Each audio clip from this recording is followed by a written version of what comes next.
Et c'est ça l'utilité d'une étagère physique, c'est chaque fois que vous passez à côté du livre, vous dites « Ah ouais, c'est vrai, il y a beaucoup de choses que je ne sais pas, j'ai encore des angles morts, etc. » Chaque heure qui passe, il y a 30 000 heures de vidéos qui sont téléchargées sur YouTube. Alors dans cette vidéo, on va parler du FOMO et du JOMO. Donc le JOMO, c'est un concept qui a été inventé par Anil Dash en réponse au FOMO. Et là, vous êtes peut-être en train de vous dire, bon Julien, tu me parles de quoi? J'ai jamais entendu ces termes. Donc c'est quoi le FOMO? C'est quoi le JOMO? FOMO, c'est un acronyme anglais pour le terme suivant, Fear of Missing Out, que je pourrais traduire par la peur de manquer. Manquer quoi? Manquer un événement, manquer une information. Et le JOMO, donc la réponse de ce blogueur Anil Dash qui a été intéressante en 2012, sauf erreur, dans son article de blog. L'article se trouve dans la description de cette vidéo. C'était de créer le JOMO, Joy of Missing Out, c'est-à-dire la joie de manquer. Manquer quoi? Manquer un événement, manquer une information. Ok.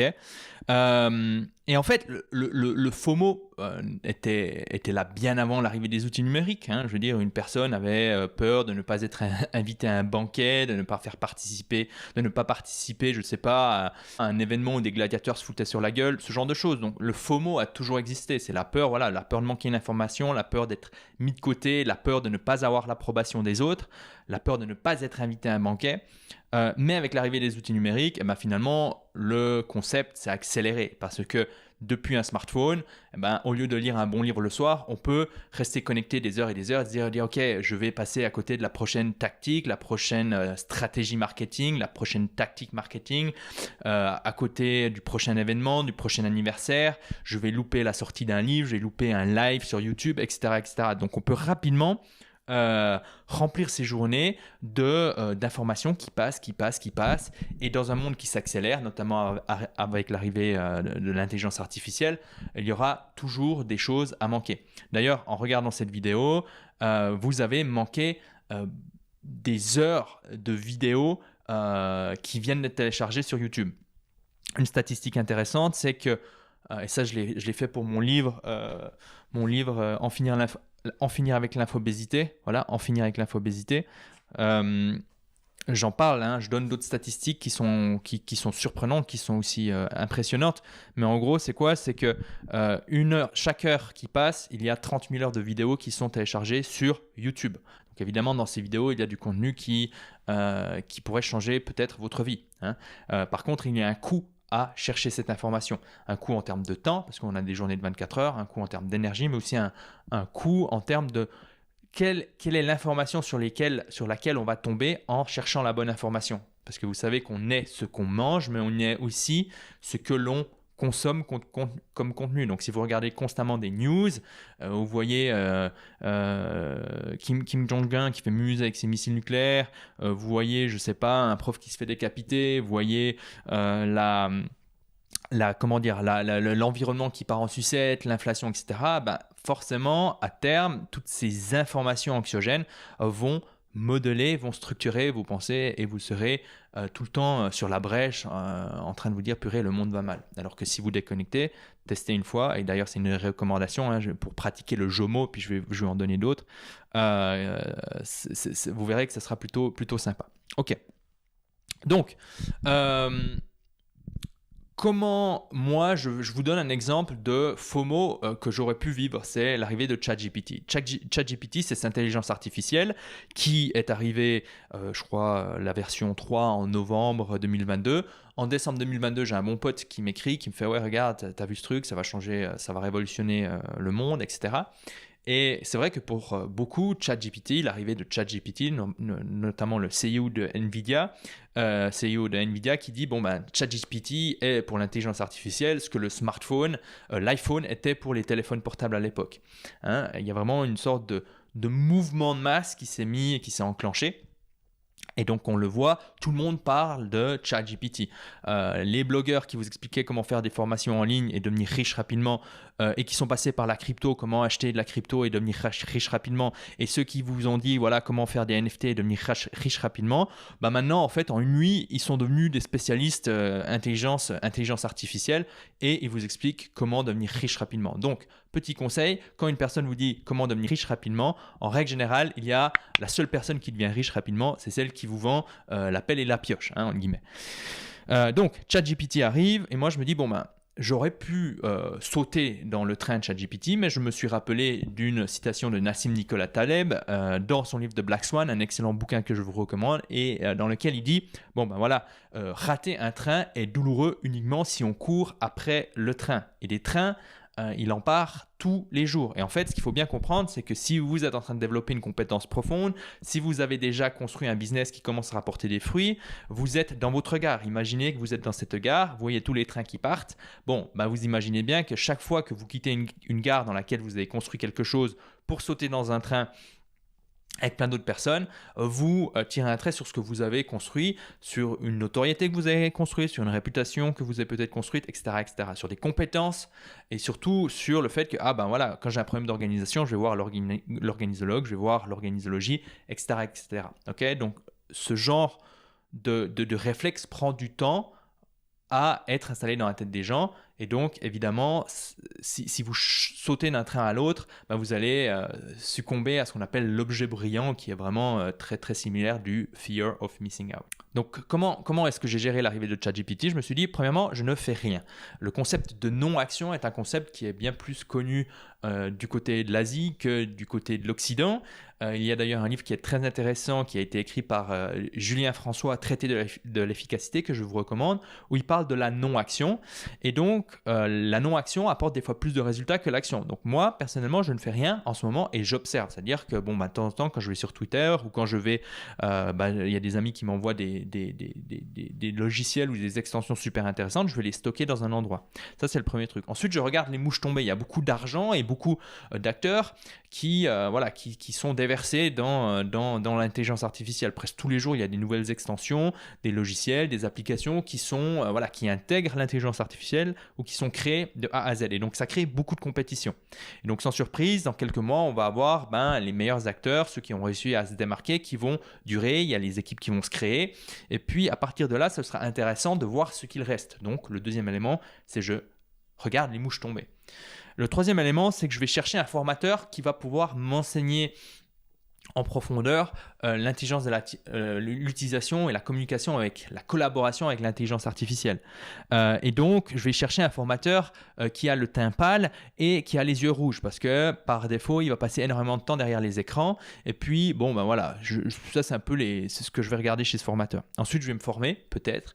Et ensuite, je vais utiliser peut-être l'intelligence artificielle. Et ensuite, peut-être dans une année ou deux, je vais faire une formation qui intègre dans mes systèmes actuels l'intelligence artificielle et je vais montrer aux gens comment je l'utilise. Alors, évidemment, je ne fais pas partie des premiers, mais ça me permet finalement de me concentrer sur ce qui est important. À mon avis, c'est le concept de système complexe, système simple. D'ailleurs, j'ai fait une vidéo qui s'appelle La loi de Gall qui s'affiche maintenant à votre écran et qui peut peut-être vous intéresser, qui explique pourquoi les gens qui sont désorganisés et qui le resteront toute leur vie ignorent cette loi de Gall. Donc, si vous ne l'ignorez pas, il y a de fortes chances que vous arriverez à rejoindre le camp de ceux qui sont organisés et qui en profitent.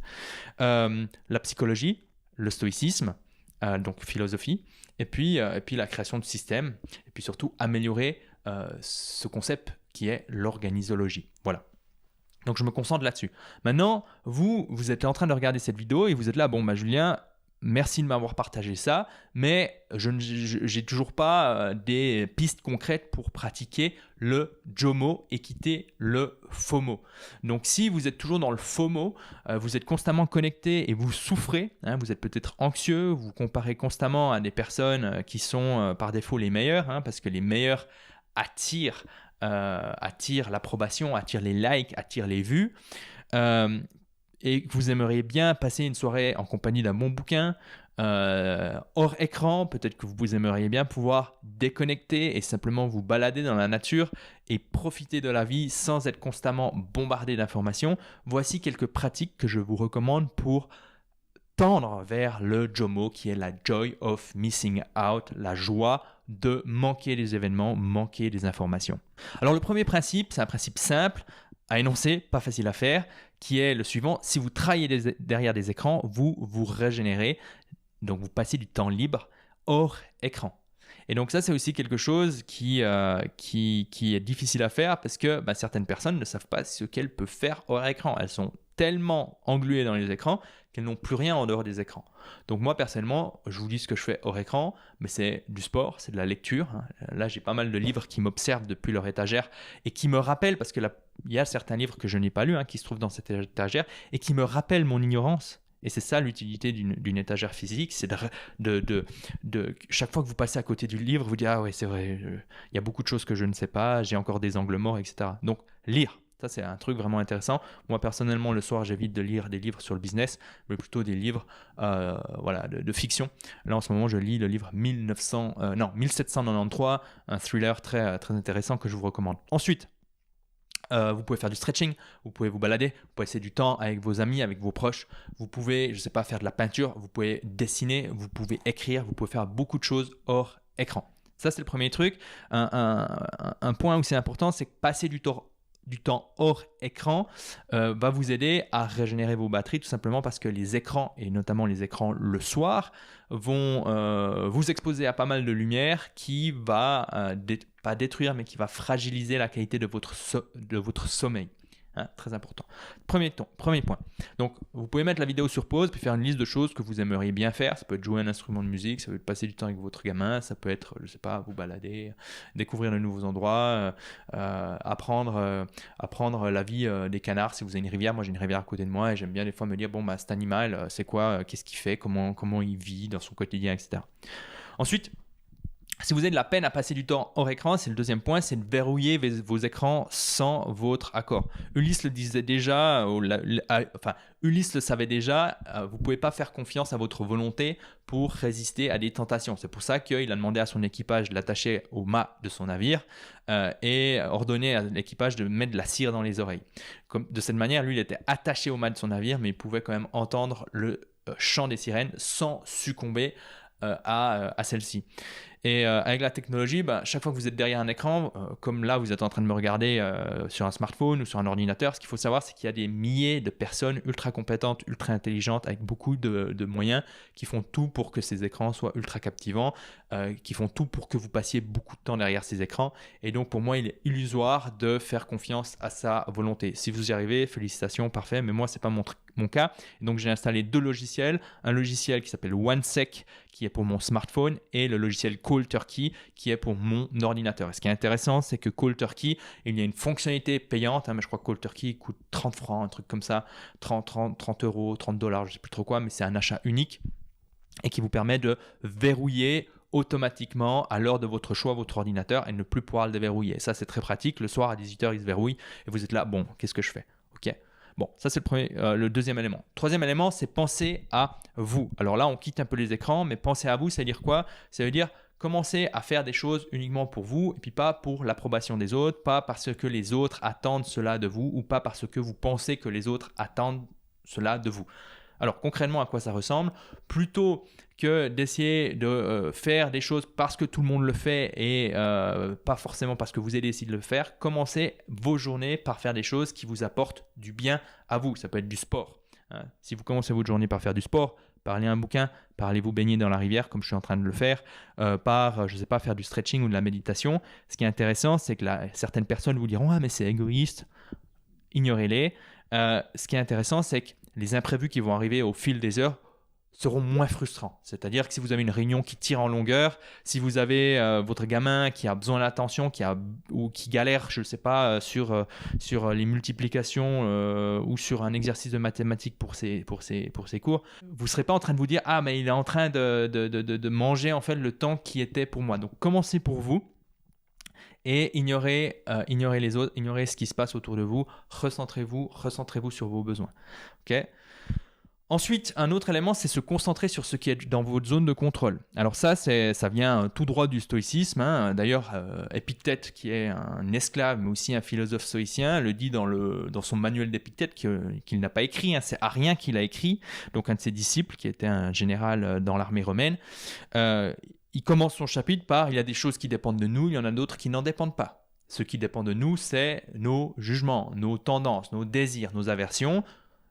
Donc en gros, toutes les œuvres qui nous appartiennent. Et ce qui ne dépend pas de nous, c'est notre corps, c'est la richesse, la célébrité, le pouvoir. En un mot, les œuvres qui ne nous appartiennent pas. Et donc, il met clairement en évidence quoi ? Il met clairement en évidence que il y a des choses que l'on ne contrôle pas et souvent le FOMO est en lien avec des choses que l'on ne contrôle pas. On ne sait pas à quel moment une information va sortir, on ne sait pas à quel moment un événement aura lieu, on ne sait pas quand c'est que tel et tel produit va être en promotion, etc. Donc revenez sur ce qui est dans votre zone de contrôle. Hein. Et ce qui est dans votre zone de contrôle, c'est vos jugements, en guillemets, et Pierre Hadot dirait plutôt votre assentiment, donc est-ce que vous accordez, est-ce que vous acceptez ce jugement ou pas, vos tendances, c'est-à-dire le début de vos actions, qu'est-ce que vous avez l'intention de faire, vos désirs et vos aversions, en gros. Puis après, évidemment, si vous allez sur de Ryan Holiday, lui, il a un petit peu démocratisé le truc et il dira vos actions. Bon, concentrez-vous plutôt sur ce qui est dans votre zone de contrôle. Et donc, vous verrez que les news ne sont pas dans votre zone de contrôle. Ce que fait Poutine en Ukraine, ce n'est pas dans votre zone de contrôle. Ce que fait, je ne sais pas, Elon Musk avec le Dogecoin, crypto-monnaie et j'en passe, ce n'est pas dans votre zone de contrôle. Donc, revenez sur votre zone de contrôle. Et on arrive sur le 5e élément, faites une diète médiatique. Faites une diète médiatique. J'ai fait un article qui se trouve dans la description de cette vidéo si ça vous intéresse. Petite diète médiatique pour voir à quel point tout d'un coup tout ralentit. Tout ralentit. Quand on fait une diète médiatique, quand on déconnecte des réseaux sociaux aussi, hein, je vous invite aussi à faire ça, quand on coupe le bruit, eh ben finalement on se rend compte que le monde ne va pas si mal, que le monde est beau, que notre vie est plutôt cool, qu'il y a des choses belles. Et ça permet de ralentir. Parce qu'il y a un point qui est intéressant avec le FOMO, et j'en parle aussi dans mon livre En finir avec l'infobésité. Je vous mets le lien dans la description, comme ça si vous voulez le commander, vous pouvez le faire en quelques clics. Ce qui est intéressant, et j'en parle dans le livre, c'est que finalement, on peut devenir accro. On peut devenir accro aux stimuli sans fin, au stress qui est généré par les likes, les données, les statistiques. Vous pouvez être accro à des commentaires, vous pouvez être accro à tout se sentir en mouvement. Okay. Et donc, au début, évidemment, quand vous allez chercher à débrancher, vous ressentirez un manque qui c'est totalement normal. Donc ça, c'est le dernier conseil que j'ai envie de vous donner. Si vous êtes à fond dans le FOMO, si vous êtes tout le temps connecté, c'est normal que les premiers temps dans le JOMO, donc c'est-à-dire dans la joie de manquer, joy of missing out, ça ne se passe pas très bien. Vous ressentirez un petit inconfort et ça va pas être genre ah oui c'est génial, c'est magnifique. Non, ça prend un certain temps. Ça peut prendre 1 semaine, ça prend 2 semaines, ça dépend de vos capacités, ça dépend de beaucoup de choses. Okay. Mais ne vous attendez pas à instantanément ressentir l'illumination ultime. Okay. Ça va devenir progressif, mais peut-être petit à petit, vous allez être en mesure de vous détacher de tout ce bruit, de tout ce FOMO, de toute cette surconnexion, et vous allez regarder les autres en mode « Ah, les pauvres ». Et ça, c'est vraiment intéressant. Ok, on arrive à la fin de cette vidéo. J'espère que vous avez appris 2-3 trucs. J'espère que vous avez des recommandations de lecture à prendre pour votre déconnexion, pour votre soirée JOMO. Maintenant, petite question. Si vous êtes arrivé ici, dites-nous dans les commentaires ce que vous faites. Quelle est l'activité que vous faites pour profiter de la vie, pour être dans le JOMO, pour déconnecter. Ça donnera des idées à d'autres personnes. Puis, on se dit à bientôt pour une prochaine vidéo.